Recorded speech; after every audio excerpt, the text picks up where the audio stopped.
Biography 11. Vasco da Gama, the Ocean Pathfinder.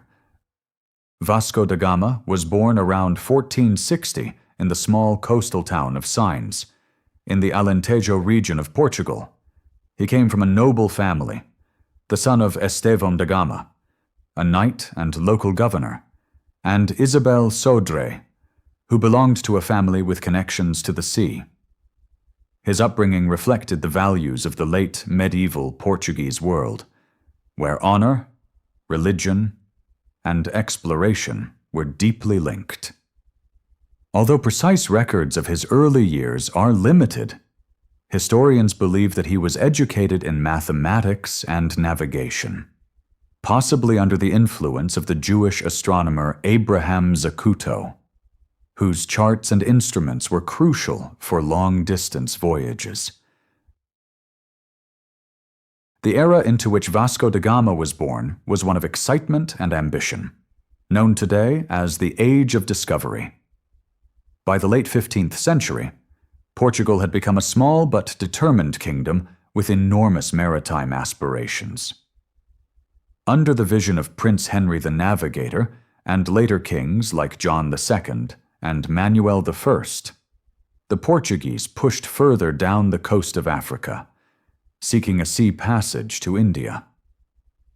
This mission was vital because land routes to Asia were controlled by Muslim and Venetian traders, making spices, silk, and other goods extremely expensive.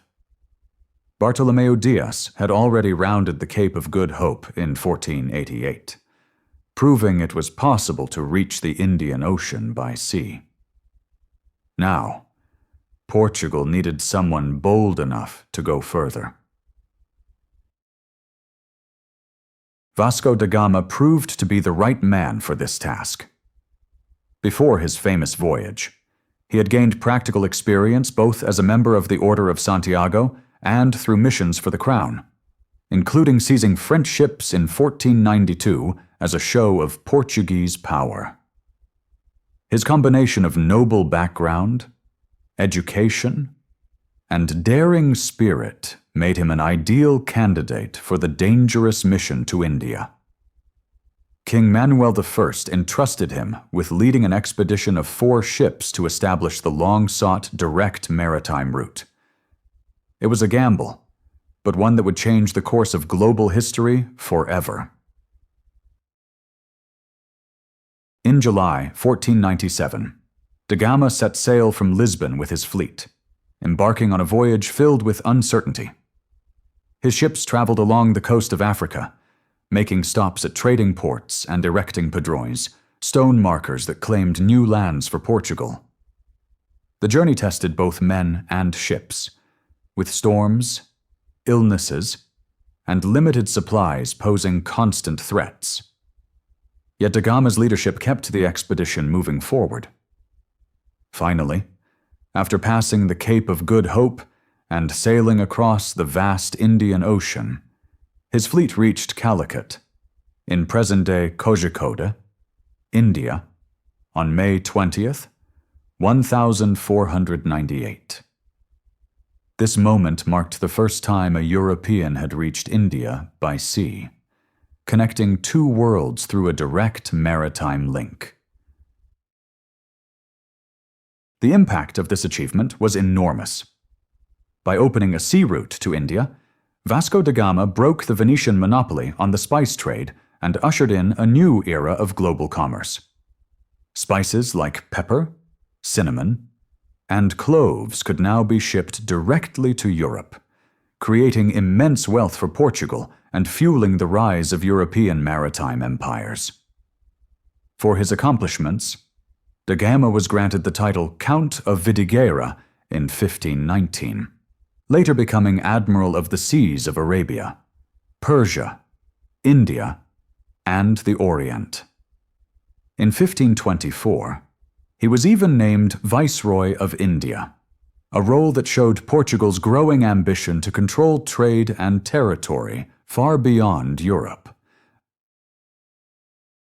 Vasco da Gama's character was shaped by both diplomacy and force. He knew when to negotiate, But he also used brutal methods to display power, as seen in violent confrontations in Calicut and harsh treatment of local populations. These acts are criticized today as part of the darker side of colonialism, but in his time, they were often justified as strategies of empire. His legacy was immortalized in Portuguese culture, most notably in Luís de Camões's epic poem Os Lusíadas, which celebrated him as a heroic figure who opened the path to Asia.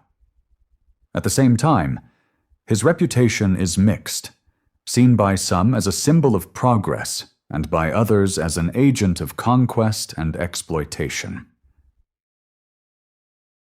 Da Gama faced many challenges on his voyages, including high mortality rates among his crews due to scurvy and malaria, shipwrecks, and the constant unpredictability of ocean navigation with the limited technology of the time. His final voyage to India, undertaken as viceroy in 1524, ended tragically when he contracted malaria and died in Cochin on December 24th of that year. Though his life ended far from home, his achievements had already secured his place in history. His body was eventually returned to Portugal, where he became a national hero, honored with monuments, naval vessels, and even modern landmarks such as the Vasco da Gama Bridge in Lisbon. Today, Vasco da Gama's story continues to inspire and provoke reflection.